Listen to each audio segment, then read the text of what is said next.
First, live, local. This is Fox 12 Now.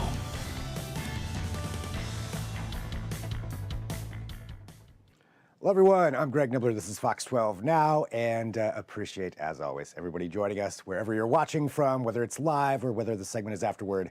It's great to have you here. And it is Thursday at 1:30 p.m., which generally means we're joined by Eric G. from around the house Northwest. Eric, always great to have you here on the show. How you doing? Good, brother. Thanks for having me. Always a great time.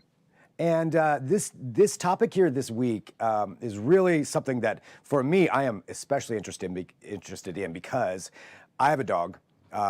He's big and he's a runner. And so I've had to learn a lot more about pet tech than I had previously planned on learning. And I know you have some great advice here, so I'm really excited to hear what you have to talk about. I got a couple of things, too, then we can maybe discuss, too, and figure out what's the best way to go about it. And for everybody watching live, feel free, or even afterward, drop in your comments here, too. If you have questions, let us know what those are. Or if you have recommendations that you found work for your pet, let us know those, too. But, Eric, I'm going to let you kick it off here. What do we want to talk about first?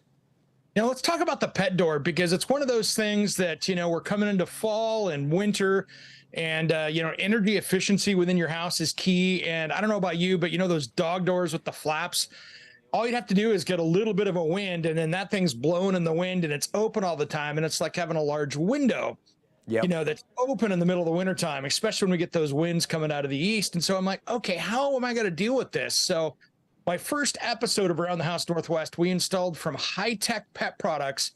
It is an automatic opening door, and it is so awesome because it is so sealed up. If I had the outside of that thing underwater, it says that it'll hold water outside, so I wouldn't have to worry about any water coming through, let alone just a draft. Wow. So it is a smart way to go. And I love having a door that lets the dog outside. So what I did is I actually created a little tiny side yard that was kind of unusable at my house. So it is a spot that the dogs can go out anytime. And with a 6-foot fence, I don't have to worry about skunks or anything else out there getting into that space very easily. And so if I'm out running around, I don't have to worry about going, oh my gosh, I got to go let the dogs out. So I have great access. Yeah, which would be a great thing to have, especially, you get stuck somewhere, you can't have to rush home. I've got this video too here. This was from your first episode of you installing this. I don't know if you want to tell us what we're looking at here. Yeah, so that's my old door right there. So it had the little magnetic catch, so it was okay. But even with a double flap system, you could walk by it in the wintertime and you're like, wow, that is letting a lot of cold air in. And that's what that whole thing was. And so it's really simple. You can put it in a door, you can put it in a wall. I prefer it in the wall because you don't have to worry about batteries and things like that. So you can just plug it in. But all you do is you put a little basically receiver on the dog collar, and then you can adjust it. So when the dog walks up close to it, it's almost like the grocery store. The door open, you get close, the door opens up, and boom, they can go right outside. And the cool thing is that if another dog or another animal comes to the outside, unless they got a collar on, they're not getting in. And so the batteries last 3 or 4 months, and they work pretty well. And I tell you what, it was a great energy efficient way to do it. And you see here, I just basically had to build an internal frame, and of course, I had my dogs popping in and out of there while I was doing it, but it was a great time. It was a simple project. And I've got here, this looks like this is after it's installed. Yeah. And showcasing the app side. Yeah. So when I went through that, you can sit there and you go, hey, I want to just let it where maybe you've got a friend's dog that's visiting or something like that, or you've got people over, they brought their dogs over. You can just hit the automatic open button. It'll stay open the entire time if you want to, if the weather's decent. Yeah, there right there is the receiver, and they walk up close and it opens right up, closes right up. It's a great way to do it. That's nice. Yeah, so that's definitely something that I feel like a lot of people would be, especially with the weather getting like this, and, a lot of times I just get stuck in traffic or stuck at home. It'd be nice to just know that the dog can get out, and nothing else is getting in. And if I'm worried about it, I can jump on my phone, grab it right here, and open it up anywhere in the world. If I'm like, I wonder, I'll just open it up and let them outside because I know it's nice outside. You can do that as well. That's cool. All right, so we got that. So definitely a good dog door like that. What's the next one that you have? Next one is it's a dog collar that's a smart dog collar, and it's called Tri-Fi. So it's Fi, F-I. And this is what's really cool with this is you really can just put it on the dog, collar, yeah, it replaces the dog collar, so it's good up to about 80 pounds as far as dog size, and you can use it and put your leash right on it if you want to. But this goes on there. It tracks sleep. It uses, some people say, hey, I'm just going to use my, an Apple tag or whatever. And guess what? That only works when you got a phone next to it. But this actually is a full-on tracking system for the dog. It uses cell phone technology. And I tell you what, it's a step tracker, sleep tracker, and you can put the breed and everything in there. So it actually gives you care and use for your dog as you're doing it. If your dog's having some sleep issues, that could be a health issue. So it will warn you when those things happen.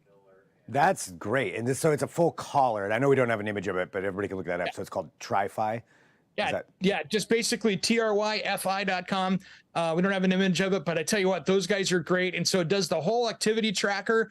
And then what's funny is if you take your dog to a dog park, for instance, it will sit there and suggest friends that other people that go to the dog park. If you let it, so it goes out there, if you, kind of leave it as an open access, you can make it super private if you want to, but if you leave it open, it'll say, hey, this dog's there and this dog has been playing with your dog before. That's really cool. So I definitely want to check that one out. I was going to say, so I use one called Tractive. Cool. And so far, I like it. It's not a complete collar. It actually just clips onto the collar, but it's a pretty solid clip. It hasn't fallen off or anything like that so far. But it works really well. It does the same thing. It uses GPS and cell towers. So even when I'm way out in the country, granted, now if I don't have phone service, I can't necessarily track it. But it will show where he was, and if I go on like a camping trip, it'll mark it all the way up to where we camped, all the way back down. So should something happen, because he's a runner, that's why I really wanted to get this. Just I could be like, okay, at least I can figure out the general area, and it's pretty accurate too. It's within, not necessarily completely pinpointed, but within several feet, and so it's worked well for me so far. That one, yeah, but I'm. Same kind of thing. We had a dog that was that we called him El Chapo because he came out of Los Angeles as a rescue, and he would dig under anything and get out. I mean, it didn't matter. He was an escape artist, and I finally had to build a whole dog area and rebuild the dog area and go down with wire mesh under the fence a couple feet to make sure he couldn't dig out, because I think he watched too much prison stuff on TV. He'd go out there and go to the bathroom for a few minutes, dig a few things, come back in and keep just like nicking away at it. Yep. All of a sudden he was out and you could never figure it out. Then you'd go find a hole. So we ended up, that's the reason why we got it to begin with. And man, we tracked him down 4 or 5 times where I was like, where is he going? And it worked out really well. Now, just like all smart home tech though, and you've noticed this probably too, where I'm like, hey, my alert says my dog left my area here. Dog's sitting right next to me. So sometimes those GPS and Wi-Fi signals and all that other stuff doesn't work as well as it should. But that's just kind of technology as a whole. Yeah, totally. Yeah, I have definitely had that before. I've just checked him right now. He is at home. So at least according to this. So hopefully that's where he's at right now. But yeah, it's at least a little bit more of a peace of mind to know that, that's out there. For anybody who has a dog that runs, I think you'll understand that and appreciate that. All right, what's another good one? There's so many things now, and not brand specific, but if you're a cat owner, for instance, there are so many new automatic cat litter boxes out there. I'm allergic to cats, so I don't have one in my house, but for all the cat lovers out there, I tell you what, some of these new smart litter boxes that are basically self-cleaning are pretty trick out there. So that's coming a long way for pets. Yeah, I've actually got a friend who might be watching now, Scott, who has one of those for their cats. And it is pretty impressive. I've seen it. I mean, if I don't have cats, but if I had cats, I would want that. Oh man, right? That would be the great way. Now, if we could just come up with a way to clean the dog area that was a robot that worked really well, I'd be first in line for that one. That would be amazing. I would 100% invest in that if there's such technology for that. That'd be the next level. I haven't seen it yet, but I'm looking. Yeah.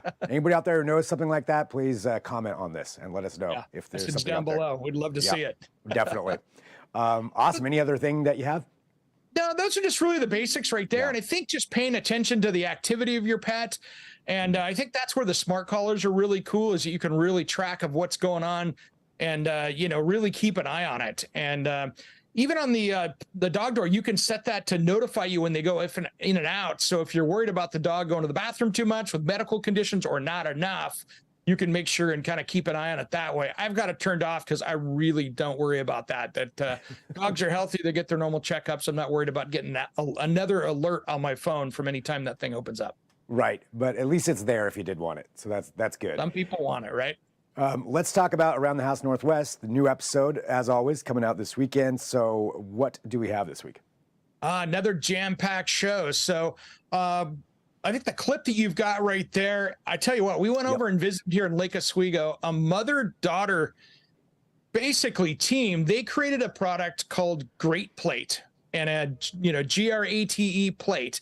And this is a little tiny handheld ceramic dish that has little nubs on it. So you can use garlic, ginger, fruit, peppers, whatever, and you can basically puree it by hand on the plate, and then you can turn around and you don't have to worry about the grate getting all gummed up and stuff like that when you're trying to like grate cheese or something.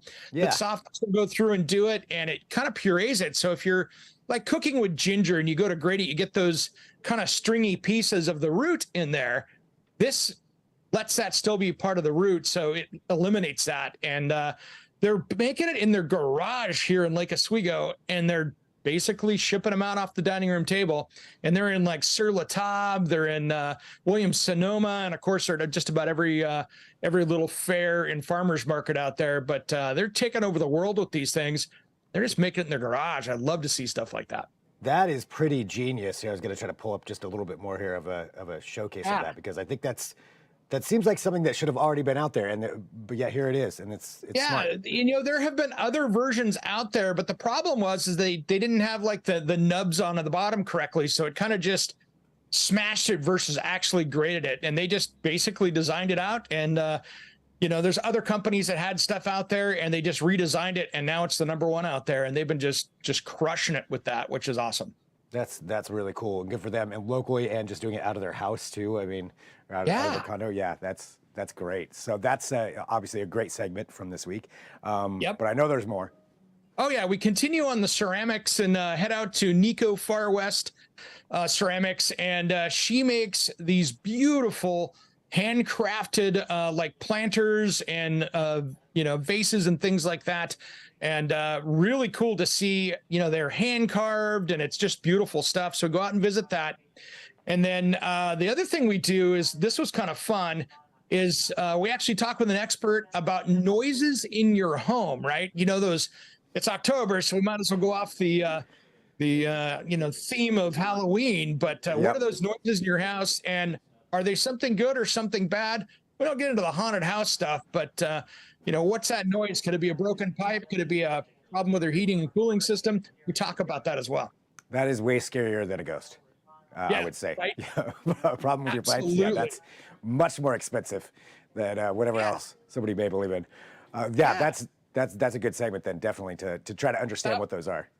Absolutely. And then I show you how to replace a back door. I literally went down to the box store and picked up a full glass door to replace the back garage door. So just a regular, back door. So I went through and showed you step by step of how to replace that correctly. And then we've got a bunch of different pro tips. And I'm actually testing. I bought it off Amazon. It's a plastic welder to see if I could take this little plastic toolbox I cut in half and if it would weld it back together. Nice. And I love that segment too, testing out all these different products that sometimes you come across. It's like, there's no way that's too good to be true, or maybe it is too good to be true, or yeah. Yeah, if I see something under $30 on Amazon that looks like it's a knockoff or something like that, it's like, I got to test it and see if it works. Nice. And all that's on this week's episode. And as always, or unless there's something else too. Oh, that's the most of it right there. You gotta leave everybody else wondering, right? Exactly. So for as always, can you tell everybody when and where and how to watch? Yeah, no problem. So Saturday, 10 a.m., Fox 12 Plus, the new episode airs, and then Sunday at 6 p.m., and then Friday again at 8 a.m. on Fox 12 Plus. And of course, tomorrow morning, if you missed last week's episode, 8 a.m. There you go. Check it all out right there. Well, Eric, always so good to have you on. Really, really appreciate it. I love talking about technology anytime, and pet tech especially. I feel like there's a lot of people out there and that would be able to take advantage of this. And also, if you are one of those people and you have recommendations, like I said, drop those in the comments, because we're live streaming on Facebook and YouTube. Those are there to watch afterward, to share, to let us know what you think. So please do that. And of course, for Fox 12 Now, that's where we are too. So we're live every weekday at 1 p.m. And then throughout the rest of the afternoon, we have segments, interviews, coverage. And if there is breaking news, we'll be right here too. Like yesterday when there was the tornado that was sighted in La Center, we came to you live with that, with the footage directly as it came in. We were right here on Fox 12 Now. Granted, it wasn't much of a tornado. It's, you know, compared to other places, but still, it was one. So we brought you that with some breaking news here too. So just remember, you can always go here to Fox 12 Now for that. So I think that's it for right now, though. We're going to sign off. Eric, thanks so much. And thanks, everybody. And we'll talk to you soon.